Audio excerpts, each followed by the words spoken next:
There is an absolutely insane price prediction going around right now for this cycle of Bitcoin going to $800,000 in 2025. I want to break down for you what I think about that price prediction, whether it's realistic and generally whether it's going to happen. And I'm also, more importantly, going to share with you some of the things that we're doing right now to build wealth in the cryptocurrency space. If you guys don't know, my name is Jeb McAfee. It's my dream to help you guys succeed financially by showing you what that looks like in our life. And one of the things that we do is we invest in cryptocurrencies. We build budgets. We make investment plans. We bring sovereignty and dominion over our finances so that they can grow and so that we can enjoy them and be radically generous with them. And one of the things that we do is invest in Bitcoin. But if we're going to invest in something, it's helpful to know where it's going. So there's this price prediction running around of Bitcoin going to $800,000 to $1 million in 2025. I want to break down exactly why that prediction is floating around, what I think about it, and what we're doing right now. Now, why are people saying that Bitcoin is going to go to $800,000 in 2025? Maybe you need the answer to this. Maybe you've got some people saying, what's Bitcoin? Why is everybody saying that this is going to go so high? So either this video is for you or you could share it for someone that needs help.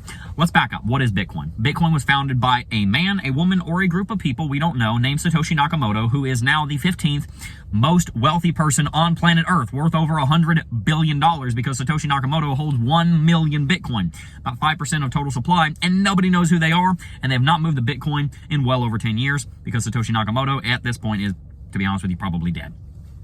They founded Bitcoin to be a rebellion against fiat currency. You see, there is a principle baked into the universe that we desire to subdue and have dominion over creation. We desire as human beings, God encoded it in us in Genesis chapter 1, verse 28, to subdue and have dominion over all of creation. What is creation? Everything around you. That house back there, this car, my kid's car seat, my glasses, all of that, we're supposed to be in control of it. It's not supposed to control us for us to be enslaved to it. We're supposed to be in control of it. And one of the things that is not controlling your wealth is holding it in your hands and it's slipping through your fingers. And so the dollar's inflating at 2, 3, 4% a year. Some years it's inflating at 15%. Sometimes you're seeing price of groceries go up dramatically because the dollar is losing its value. Even when we were on a gold-backed currency, gold for hundreds of years has inflated at about 2 to 3% per year, which means over the course of 100 years, you're losing over 99% of your value in gold. And that's where people say park your money because it's the hardest asset.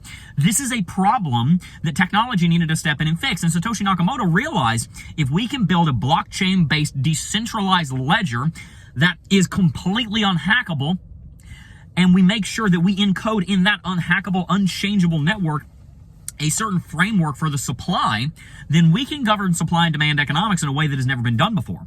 And that's what Bitcoin is. Is it slow? Yes. Does it have a slow transaction throughput? Yes. By the way, gold was the same way. It's worth $20 trillion, all right? Okay, so that's never stopped gold. It's not going to stop Bitcoin. Bitcoin's way better at it than gold ever was, even though it's not perfect. But Bitcoin does something way better than gold. Number one, it can teleport. Bitcoin can teleport? Yeah. It can teleport. I can't just take a bar of gold and say, you go to Singapore. I can't do that with gold. I can, however, do that with Bitcoin. I can go on a device, on a computer, and send the transaction, and it will arrive there within an hour. To do that through the banking system, it might take a week. Oh my gosh, Jeb, an hour, that's so long to transfer wealth. Well, if you're trying to buy a cup of coffee, yeah. But if you're trying to store your wealth, that's not very long at all. It can teleport. It's incredible. Number two, it is a medium of exchange. It can be broken down to 1/100 millionth of a Bitcoin, which means you can denominate anything in Bitcoin. You can fractionalize the value that you're sending to any degree.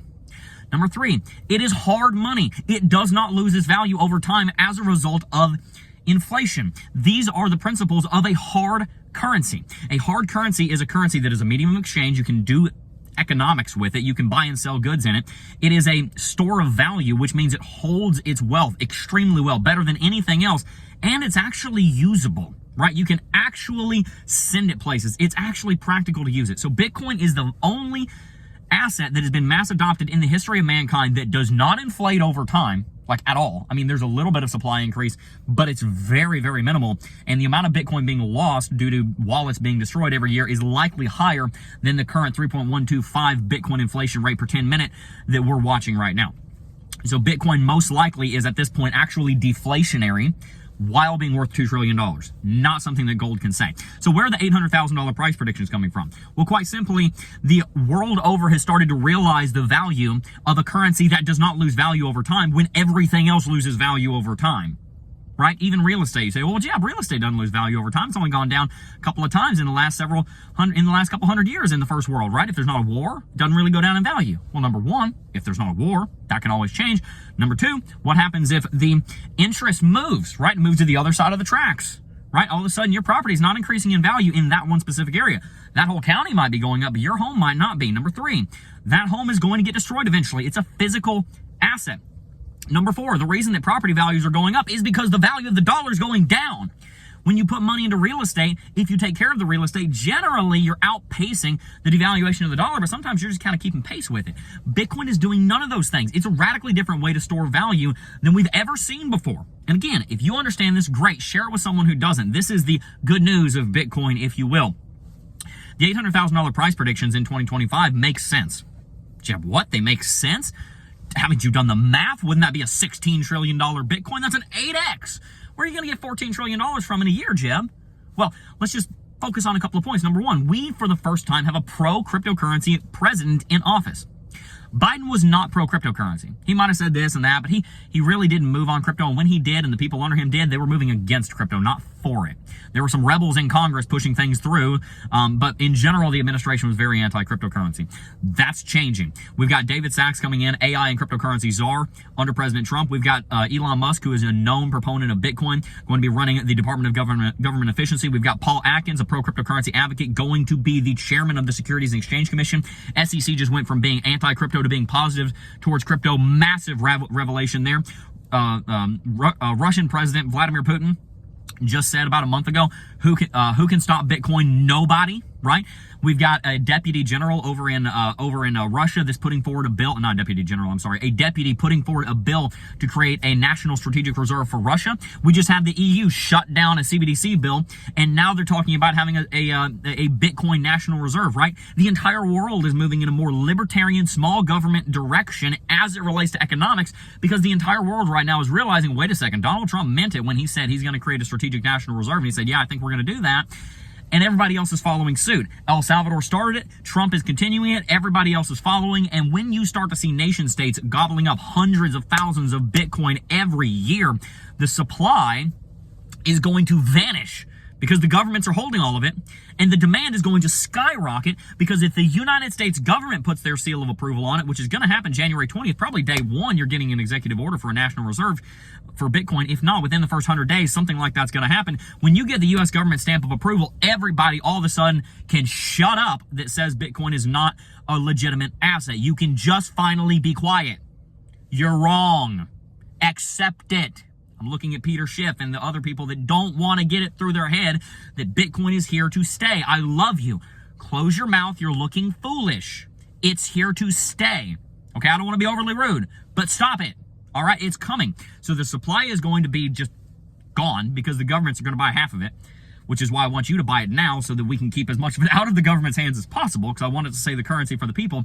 And number two, the demand's going to skyrocket because all of a sudden you got Russia, the European Union, and the United States buying Bitcoin. China's the biggest copycat on planet Earth, so they're going to be buying Bitcoin on the strategic level, on the national reserve level, within a couple of years of us doing it anyway. So you've got all four of the major economies of the world buying and holding Bitcoin. That's what's coming. That's why people are saying an $800,000 Bitcoin in 2025. Do I agree with that?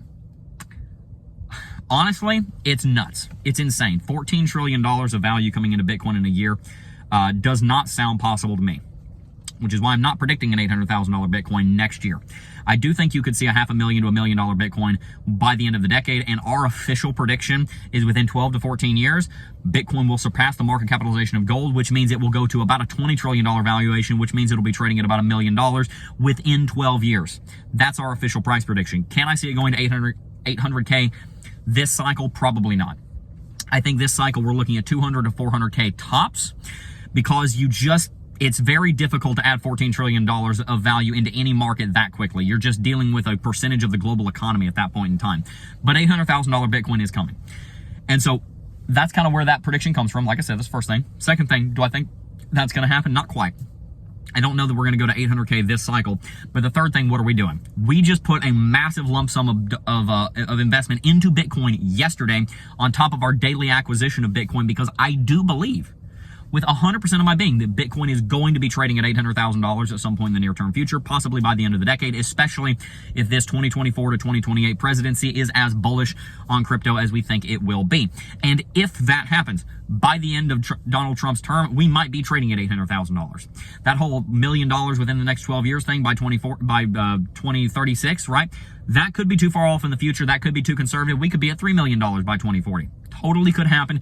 $5 million is very possible. Jeb, that's insane. That's $100 trillion. Yeah, well, if you do gold better than gold does and everybody agrees, that's a multi-tens of trillions of dollar value proposition. Again, take this nugget. Bitcoin does gold better than gold does gold. It's that simple. That will become the most valuable commodity on planet Earth. I mean, that's just the way that's just what's going to happen, right? And so that all brings us back to what you should be doing. You know why people are making that prediction. You know what we think about it. It's a little bit aggressive for this cycle, but it makes sense, and it could happen. You know what we're doing. We're buying lump sums because we do believe it's coming. We're buying on the daily. Have been buying Bitcoin daily for a very long time, been acquiring Bitcoin for almost a decade now. What should you be doing? What you should be doing is you should be following the laws of money. If you don't know what they are, subscribe to our channel. I'm going to teach you. People say, oh man, there's no hard and fast laws in money. Bullcrap. There are 7 of them, and if you follow them, to the proportion with which you follow them, you will succeed with money. So make sure to check out the Financial Sovereignty Academy with the link in the description box down below. I'm going to show you these secret 7 laws of money that do not change. They are rooted directly in the Word of God. They are biblical. Even if you're not a Christian, they are true, and they're going to change your life. And I'm going to show you how to formulate them into a plan that'll lead you to building a lot of wealth. So make sure to sign up for the Financial Sovereignty Academy with the link in the description box down below. Make sure to hit that like button so that the YouTube algorithm pushes this content out, because this is valuable and I want more people to see it. I also want to make sure that you hit that subscribe button so you're here when new content comes out, because I want to help you succeed. That's the whole reason I get up in the morning and do what I do here. We passed the point of providing for our family a long time ago. We're way off in growth mode at this point. I don't need to work. I can retire at this point. I do what I do for one reason, and that's because I want to fix the world's financial problems one family at a time. That's the whole reason I get up in the morning, do what I do, is because I want to help fix the world's financial problems, help solve the world's financial problems one family at a time, and I believe that begins with education. So check out our academy with the link in the description box down below. Hit that post notification bell and stay tuned. Most importantly, if you genuinely believe in Bitcoin, do something about it. If you genuinely believe in Bitcoin, are you buying any? I genuinely believe in Bitcoin. I do lump sum investments and I buy it every single day. I put my money where my mouth is. Are you doing that? If you say you believe in it, if you genuinely agree that it's going to go to 800K or 200K, whatever, are you investing in it? If not, is there a good reason, like you're in a bunch of debt and you're trying to get out of that? Or is it because you're just not willing to shrink your lifestyle a little bit to pay your future self first? One last piece of wisdom. There are 3 people that you should pay with your money. Number 1, you should pay God. How do you pay God? You be generous. All right, there are people out there that need some of your money because they're stuck. There's more slavery going on in our world today than there ever has been before. So our money should not be just acquired for our hedonic pleasure. That's number 3. We'll talk about that in a second. It should be acquired first and foremost to help the least of these who need our help genuinely. Number 2, are you paying your future self through investment? Right? When you pay your future self, you say, this is not my money. This is 20 years from now my money. Right? I was coaching someone the other day who's saving for retirement. I said, you got to pay 3 people. First of all, you got to pay God with your tithe. Right? God says he blesses that. It's that simple. Will I not open up the floodgates of heaven and pour out a blessing on you? That's what the Bible says. If you're a Christian, that's what it says. It's that simple. Number 2, we got to pay future, fill in the blank, her name. We got to pay the future her so that she's taken care of. You got to take care of her. One day she won't be able to work. You got to pay her so that she's taken care of. Number 3, then you get to pay your current self. A lot of people got that backwards. They're paying their current self, and they're just, rocking and rolling, living life, blowing all their money. They're not paying their future self. They're not investing, and they're not paying God by being generous to people. You owe God generosity because he was generous to you, and you also owe your future self some money because you're not going to be able to work one day, or you're not going to want to one day. So get it straight. Be generous first with your money. Invest second with your money. Enjoy and live on your money third, and that's where you'll succeed. If you want to learn more like that, subscribe to the channel. Peace.